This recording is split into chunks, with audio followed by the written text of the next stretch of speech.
tireurs et tireuses, on se retrouve aujourd'hui pour une petite vidéo tranquille d'un petit CP2 que j'ai commandé il y a un mois d'ici, plus ou moins. Et on va le déballer ensemble, hein. Donc j'ai regardé vite fait, donc c'est un pistolet carabine que je connais déjà, hein. J'ai un pote qui en possède un, mais il est vraiment pas mal. Et moi je vais le garder tout simplement en carabine complète, hein. Donc je ne le mettrai plus en mode pistolet. Donc je me suis dit, autant se faire un petit unboxing ensemble vite fait, et puis un petit test en version pistolet, parce qu'après, comme dit précédemment, je ne compte plus le remettre en version pistolet. Je vais tout virer, je vais mettre une petite lunette qui va bien, et voilà. Donc regardez, au niveau du pistolet, il est vraiment cool.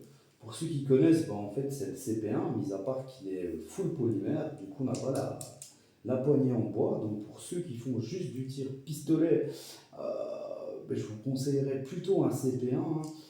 La prise en main est nickel, que celui-ci, on sent, on a moins de grippe, hein, donc on sent que il est génial, il fait le taf si vous vous posez au coin aux caisses, mais sinon si vous faites bras franc ou une main, je vous conseille plutôt un CP1. Sinon c'est identiquement la même chose. Ce que vous pouvez retrouver aussi, je ne sais pas si vous voyez bien, donc ici on a une crosse pour l'allonger en version carabine, hein. Donc on vient tout simplement démonter ici, hein, c'est pas compliqué, il n'y a rien de chinois, enfin si, tout est chinois. Vous venez ici, hop là, y insérer la crosse, vous resserrez et c'est réglé. Au niveau du canon, même chose, il est ici. Vous avez directement dans le kit un canon plus long, donc ça c'est génial, fileté. Le petit canon est fileté aussi, que vous venez rajouter en fait, hein, tout simplement à l'aide des trois petites vis qui se situent ici. Attention que la vis du milieu est plus courte que les deux autres, donc pas se tromper quand on remonte, quoi. Au pire, il y en a trois de rechange dans un petit plastique ici avec une clé à laine. Ils ont pensé à tout. Franchement, respect à nos amis chinois. En plus de ça, ils n'ont pas été radins. On n'a pas un chargeur, mais deux chargeurs de 10 coups, si je ne dis pas de bêtises. Et le 5.5, donc le point 22, lui, en a 7. C'est un 7 coups, si je ne dis pas de bêtises. Et ici, vous avez un petit RDS que je ne vais pas vous présenter car chez moi, dans mon pays, il est strictement prohibé. Donc en vidéo, on va éviter. Vous voyez de quoi je parle. Même si c'est de la gun, voilà, je préfère éviter. On a un petit fascicule en français, hein. Donc ça change un petit peu de chauffer un fascicule dans toutes les langues sauf le français, ça fait toujours bien chier, hein. Donc problème et solution ici, hein. Fuite au canon quand on met la cartouche de CO2, canon peut être fixé, fuite au chargement, etc., hein. Tout est assez nickel. Franchement, pour le prix, qualité-prix, honnêtement, c'est imbattable. Parce que je la connais, elle est ultra précise. Donc ça, je vais vous faire des vidéos en carabine, bien sûr, bien évidemment. Mais là, avant que je la monte en carabine, forcément, vu que je vais tout virer, on va se faire un petit test au pistolet avant pour faire tout simplement un petit peu de contenu et passer un bon petit moment ensemble. Donc écoutez, on se retrouve pour un petit tir à 10 mètres. À mon avis, je vais soit tester 2 sorts de plomb, ou alors je vais faire une sorte de plomb, et puis parce que je ne sais pas trop les plombs qu'elle aime bien, donc ça va être compliqué pour moi, mais bon bref, je vais mettre un plomb assez léger, et puis on verra bien. Soit je vais faire un tir bras franc 10 mètres, et puis un tir posé 10 mètres, ou alors 2 sorts de plomb différents, on verra bien. Non, vous savez ce qu'on va faire? On va faire simple. Je vais faire 2 tests de plomb différents. Ça va être cool. Donc, écoutez, on se retrouve en cible. Et puis, on se retrouve pour le petit débrief. Allez, à tout de suite. Et les amis, donc on se retrouve pour le test sur cible. Je vais faire deux cartons, hein, de 10 plombs sur chaque carton. Donc celui-ci, j'ai pris des plombs Soloniac pointus de 0,56 grammes. Je les utilise jamais, donc je me suis dit pourquoi pas, hein. De toute façon, le pistolet n'est pas rodé. Puis bon, bah, pour le fun, on va voir s'il aime bien les plombs pointus. Et puis après, on va essayer des plombs Gecko qui sont plus légers en 0,45 grammes. Allez, ben, let's go, c'est parti.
Ouais, c'est parti pour les geckos.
Ouais, bah c'est pas mal, hein.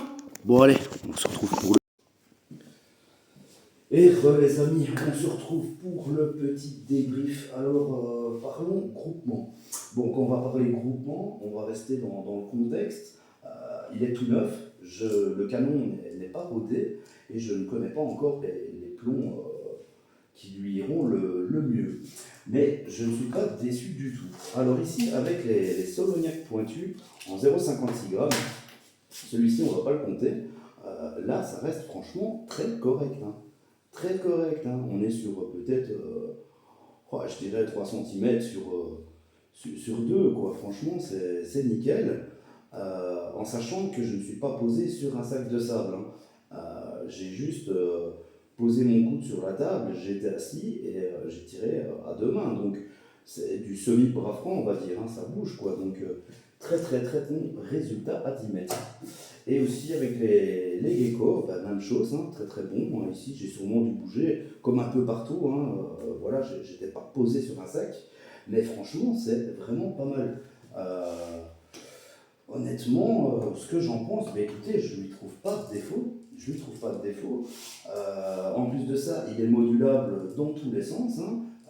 C'est un métamorphe le truc. Il y a moyen de se marrer en mode pistolet, vous mettez le long canon, hein, il y a moyen de se faire de bons délires. Vous pouvez rajouter la crosse et faire du bras franc parce qu'il est ultra léger. À 15-20 mètres, shooter des canettes sans aucun problème, avec un petit point rouge qui va bien. Donc voilà, si je devrais lui donner une note, sur le peu que j'ai déjà testé, c'est un 10 sur 10. Honnêtement, je ne trouve aucun défaut.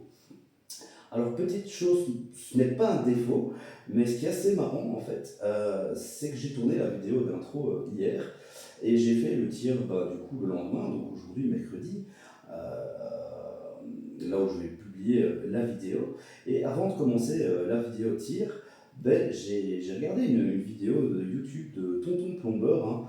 D'ailleurs, big up à lui et allez voir sa chaîne et abonnez-vous, il fait d'excellents contenus. Il avait un souci de cartouche de CO2 qui restait bloquée après le tir, car il avait mis un petit coup de spray en amont. Alors, j'ai fait identiquement la même chose et effectivement, ma cartouche de CO2 est restée bloquée aussi. Alors, c'est pas grave du tout. Vous avez un petit orifice ici.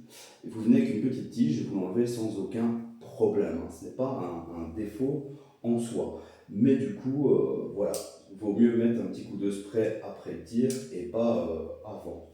Donc, ben voilà, génial, hâte de le tester sous différentes formes. Et puis, ben voilà, hein, je vais vous laisser. On va se retrouver bientôt pour de prochaines aventures, les amis. Et je vous dis à bientôt. Tchuss!